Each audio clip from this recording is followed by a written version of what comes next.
مساء الخير.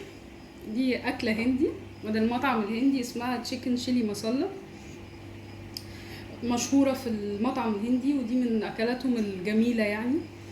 بس هي حراقة شوية، يعني هي مش للأطفال خالص، مش هتعجبهم عشان هي حراقة جدا، بس هي تحفة. هنعملها معاكم النهاردة. معانا 3 علب زبادي. دي بهارات، دي بهارات هندي، عبارة عن جرام مسلة،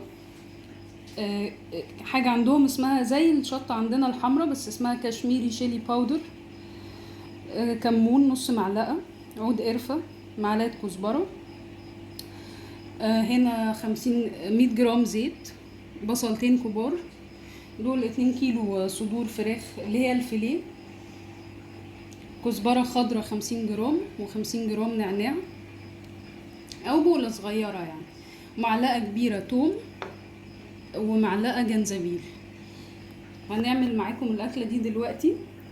ودول حوالي، يعني هي المفروض الكيلو الصدور بياخد من 8 قرون ل 10 قرون، هي كل ما بتبقى حراقة بتبقى أحلى. دول 15. فاحنا هنعمل دلوقتي أول حاجة هنحمر البصل في الزيت، وهنشوف مع بعض دلوقتي في الحل. ودي كوباية مية بنضربها، هنضرب النعناع مع الكزبرة مع الزبادي في الخلاط، بس دي آخر خطوة في الأكلة. اول حاجة هنبتدي نحمر البصل وبعد كده نحط عليه الفراخ. هنا هنحط الزيت، سيبه يسخن دقيقة كده.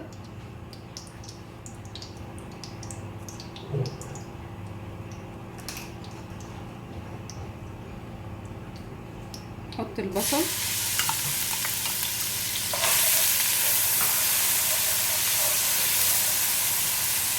عود القرفة،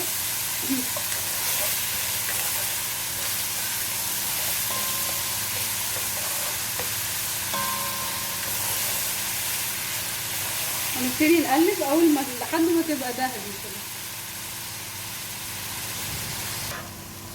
اول ما تبتدي البصلة تصفر هنبتدي نضيف الفراخ واحدة واحدة كده،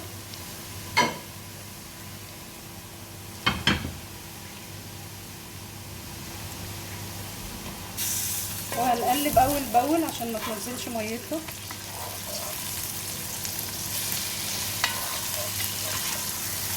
دول 2 كيلو فراخ، لو احنا عايزين نزق يعني ممكن كيلو نقلل نص الكمية، بس انا عاملة 2 كيلو، فكل ما نحب نزود نضاعف البهارات والمكونات التانية.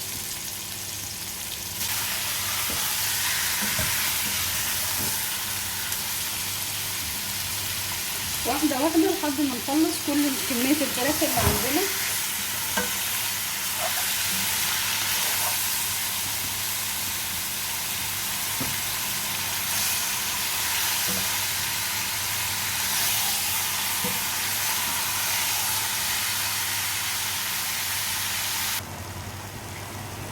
بصوا يا جماعة، احنا كده بنقلب اهو، خلاص قلبت شوية حوالي 10 دقايق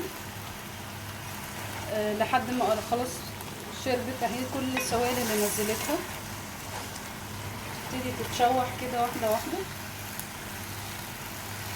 وهنضيف معلقة الجنزبيل ومعلقة الثوم معاها،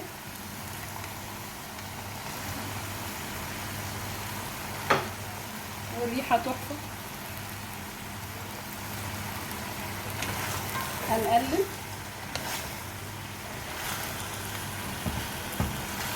تتشوح بقى وتاخد الجنزبيل كده والثوم.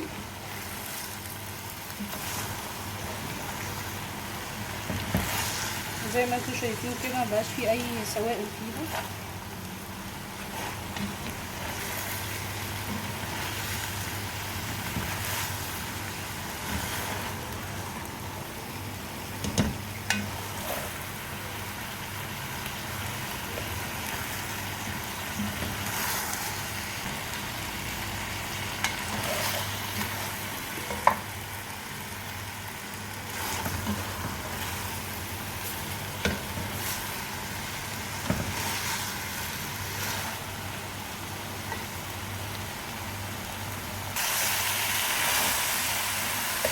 بعد ما حطينا الثوم والجنزبيل هنحط معاكم البهارات دلوقتي. معلقه صغيره ملح، ومعلقه تشيلي باودر، معلقه كبيره جرام مسالة، دي بهارات هندي مشهوره عندهم، معلقه كزبره، ونص معلقه صغيره كمون. نحطهم دلوقتي نقلبهم كده مع بعض.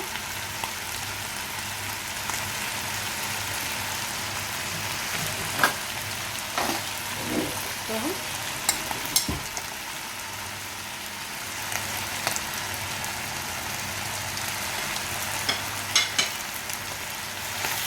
نهدي النار.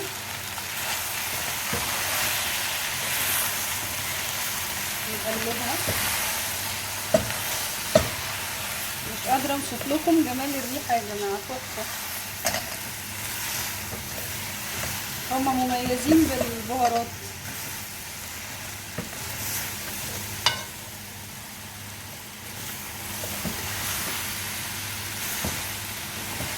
هنقلب ولما الريحه تطلع، ريحه البهارات تتشوح وتطلع معانا كده. هنروح دلوقتي نضرب الكزبره والنعناع في الخلاط. حطينا معاكم دلوقتي النعناع والكزبره الخضراء، وهنحط دلوقتي 3 علب زبادي،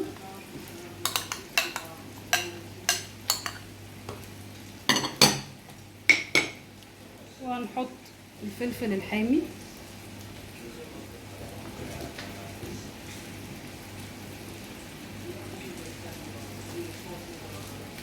بداية المية عشان الخلاط يشتغل معانا على طول، وهنضربهم دلوقتي. الكزبرة والفلفل بعد ما ضربناهم في الخلاط هنحطهم.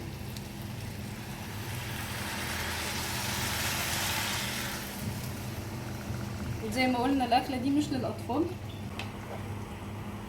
هنسيبها 10 دقايق وهرجع لكم تاني بعد ال10 دقايق كده تكون استوت، نغرفها مع بعض. ده بعد ما سيبناها 10 دقايق هي خلاص استوت. هي صدور ما بتاخدش وقت يعني كده كده، فهي خلاص كده استوت. هنغرفها مع بعض وهنشوفها بعد ما نغرفها. كده معانا بعد ما غرفناها هي بالشكل الجميل ده. مش قادرة